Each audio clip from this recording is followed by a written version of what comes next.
রূপান্তরের সত্যের আজকের এই পর্বে সবাইকে স্বাগত। প্রিয় বন্ধুরা, প্রীতি, সালাম এবং শুভেচ্ছা নেবেন। অবশেষে আজকে 17ই ফেব্রুয়ারি সম্প্রতি যে বিতর্কিত নির্বাচনটি হলো তার প্রেক্ষিতে আজকে সংসদ সদস্যরা শপথ গ্রহণ করলেন। আমি গতকালই বলেছিলাম যে এই শপথ গ্রহণকে কেন্দ্র করে কিছু সংকট দেখা দিয়েছে এবং আজকে সেটা আহ, দেখা গেল।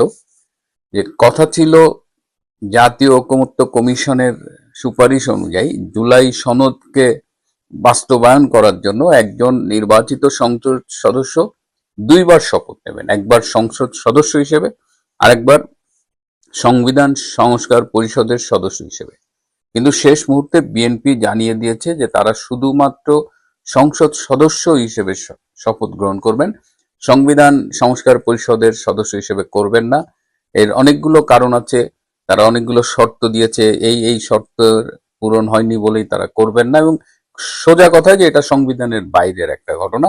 এবং আমি গতকালই বলেছিলাম যে এটা আলী রিয়াজ রীতিমতো ধমক দিয়ে বিএনপি সহ অনেক দলকে ধমক দিয়ে চাপিয়ে রেখে এই জুলাই সনদকে জোর করে তৈরি করেছেন। গণভোটের যে হ্যাঁ না, এখানে অনেক রকমের জটিলতা, অনেকটা বলা যায় যে স্বৈরাচারী কায়দায় এই আলী রিয়াজ করেছেন এবং তিনি কথায় কথায় ভয় দেখিয়েছেন যে তিনি একটা প্রভাবশালী দেশ থেকে এসেছেন, সেই দেশের গোয়েন্দা সংস্থার ভয় দেখিয়েছেন। তো আলটিমেটলি বিএনপি মাটি কামড়ে পড়েছিল যে নির্বাচনটা হোক, ক্ষমতা তাদের হাতে আসুক, তারপরে তারা দেখবে। এবং তারা, আমার ধারণা যে তারা তাদের যেহেতু তাদের 2/3 মেজরিটি আছে, তারা সংবিধান সংশোধন করতে চাইলে এমনিই করতে পারে, এর জন্য সংবিধান সংস্কার পরিষদ এটার দরকার নাই। কিন্তু কথা হলো যে যেহেতু বিএনপি সংবিধান সংস্কার পরিষদের সদস্য হিসেবে শপথ গ্রহণ করেনি, সেহেতু জামাত বলেছে তাহলে তারা শপথ গ্রহণ করবে না। এবং জামাতের আর একজন নায়েবে আমির ডক্টর তাহের প্রায় কেঁদে কেঁদে বলেছিলেন আর কি যে তিনি করবেন না।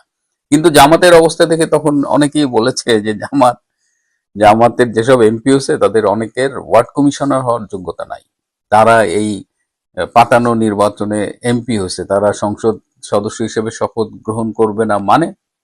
এবং দেখা গেল যে আরেকবার সাদিলে খাইব, তারা সম্ভবত 27 মিনিট একটু দেরি করেছে আর কি। 12টার সময় শপথ গ্রহণ করার কথা ছিল, 12টা 27 বা এরকম তারা শপথ গ্রহণ করেছে।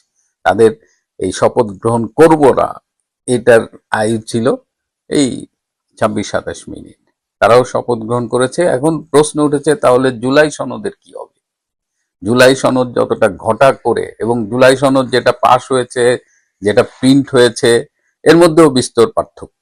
আবার এর মধ্যে বিএনপির অনেক নোট অফ ডিসেন্ট ছিল, সব মিলায় এমন একটা বাটে পড়ছে যে এই সক্রেটিস মাহফুজ, যাকে আমি বলি, যে তথ্য উপদেষ্টা ছিলেন, মাহফুজ একটা ফেসবুক স্ট্যাটাস দিয়েছে এবং সেখানে বলেছে যে দুঃখ লাগে ছাত্রদের জন্য, কত কম দামে তাদেরকে বিক্রি করে দিল।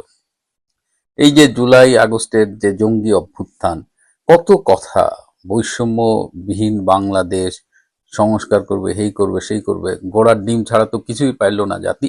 আর একটা প্রহসনের নির্বাচন পাইলাম, সেই নির্বাচন নিয়ে, সেই নির্বাচন বাতিলের দাবিতে প্রহসনের সংসদ নির্বাচন এবং গণভোট বাতিল করে নির্দলীয় নিরপেক্ষ তত্ত্বাবধায়ক সরকারের অধীনে নির্বাচন দাবি করে 551 জন পেশাজীবী একটি বিবৃতি দিয়েছেন। সেখানে ছিলেন চিকিৎসক, সেখানে ছিলেন বিশ্ববিদ্যালয় এবং অন্য শিক্ষা প্রতিষ্ঠানের শিক্ষক, সেখানে ছিলেন সাংবাদিক এবং আইনজীবীরা।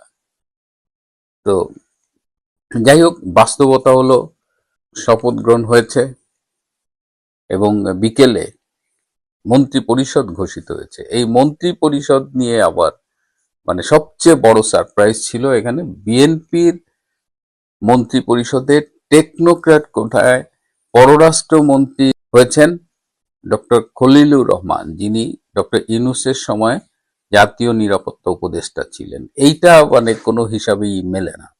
অথচ আমার একটা সূত্র আছে, যে আপনারা জানেন যে আমি বিভিন্ন সময় ডক্টর খলিলের বিভিন্ন নিউজ বলতাম এবং এটা আমি আমার সূত্রের মাধ্যমে পেতাম। ডক্টর খলিল ব্যক্তিগত আলোচনায় অনেক সময় বলেছেন যে সুযোগ পেলে পররাষ্ট্র মন্ত্রণালয়টা একটু গুছিয়ে নিতাম, তহিদ সাহেব তো পারছেন না। তার কিন্তু অনেকদিন ধরেই তিনি ব্যক্তিগত আলাপে এগুলো বলতেন। এবং তিনি ডক্টর ইউনূস প্রশাসনের সম্ভবত একমাত্র ব্যক্তি বা দু একজন হাতে গোনা যারা আছে যারা আমেরিকা এবং ভারত দুজনের কাছেই গ্রহণযোগ্য ছিল।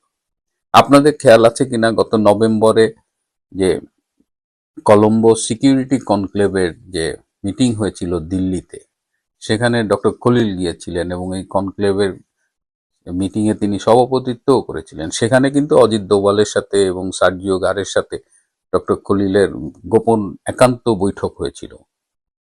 সো ডক্টর খলিল বরাবরই ভারতের সাথে যোগাযোগ রাখতেন, আবার এদিকে আমেরিকার সাথে তো তার যোগাযোগ আছেই। তো স্বভাবতই ডক্টর খলিলকে তারেক রহমান বেছে নিয়েছেন। আরেকটা কথা আপনাদের মনে আছে যে গত বছর জুনে লন্ডনে যখন ডক্টর ইউনূস এবং তারেক রহমানের মিটিং হয়েছিল, সেই মিটিংয়েও কিন্তু খলিল গিয়েছিলেন এবং মধ্যস্থতাকারীদের অন্যতম ছিলেন ডক্টর খলিল। এবং এই ডক্টর খলিল এই কদিন আগেও বলেছেন যে আমি চলে যাব। অনেকেই কিন্তু ফেসবুকে বলেছে যে গতকাল তাকে নাকি এয়ারপোর্টে দেখা গেছে, কিন্তু আমরা যেটা জানতাম যে তিনি এই মাসটা থাকবেন এবং তিনিও বলেছিলেন যে তার একটা কাজ আছে, সেটা যদি করতে পারেন করে তারপরে যাবেন। এবং কাজটা যে এই মন্ত্রী পরিষদ সেটা তিনি তখন বলেননি।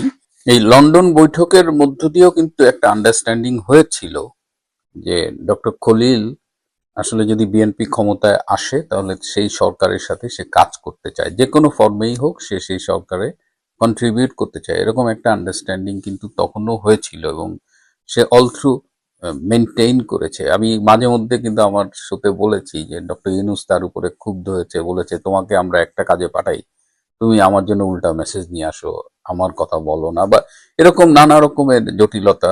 আবার এই নাহিদ ইসলাম যে এনসিপির আহ্বায়ক, তিনিও কিন্তু প্রশ্ন তুলেছেন এই সকালে শপথ গ্রহণ করে যে ডক্টর খলিল যদি মন্ত্রী হয় তার মানে কি, যে ডক্টর ইউনূসের ক্যাবিনেটের একজন একজন উপদেষ্টা তিনি পরবর্তী সরকারের মন্ত্রী হচ্ছেন, তার মানে ইউনূস সরকারের ভেতরে থেকে তিনি কোনো স্যাবোটাজ করেছেন কিনা, এই প্রশ্ন উঠেছে। আর আরেকটা ইন্টারেস্টিং বিষয় হলো যে আজকে সারাদিনে আমরা কিন্তু কোথাও আলী রিয়াজকে দেখলাম না। এই যে সংবিধান সম্পর্কে না জেনেও তিনি সংবিধান সংস্কার কমিশনের চেয়ারম্যান হলেন, ঐকমত্য কমিশন আহ, তিনিই তো মূলত আহ, চালিয়েছেন, তো তাকে কেন আজকে দেখা গেল না? আমি যতদূর শুনলাম যে তার সব প্রহরাটরা সরায় ফেলা হয়েছে, তিনি যে সরকারি প্রোটোকল পেতেন, গাড়ি পেতেন, এগুলো নেই, এবং তিনি গ্রেপ্তার হতে পারেন গতকাল বলেছি, এবং তাকে অনেকেই খুঁজছে বেসিক্যালি, আমি জানি না কেন।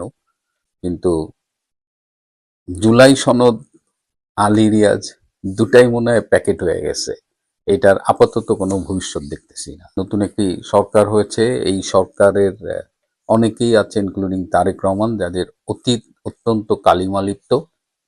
তো সেই কালিমার থেকে তারা বেরোবে কতখানি, কি করবে?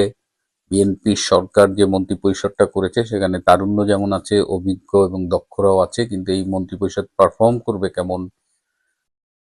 আজকে ব্যারিস্টার রুবিন ফারহানা বলেছেন যে অলরেডি মিনিমাম 30% পিপুলের সাপোর্ট যে আওয়ামী লীগের, সেই আওয়ামী লীগের কোনো রিপ্রেজেন্টেশন এই সংসদে নেই।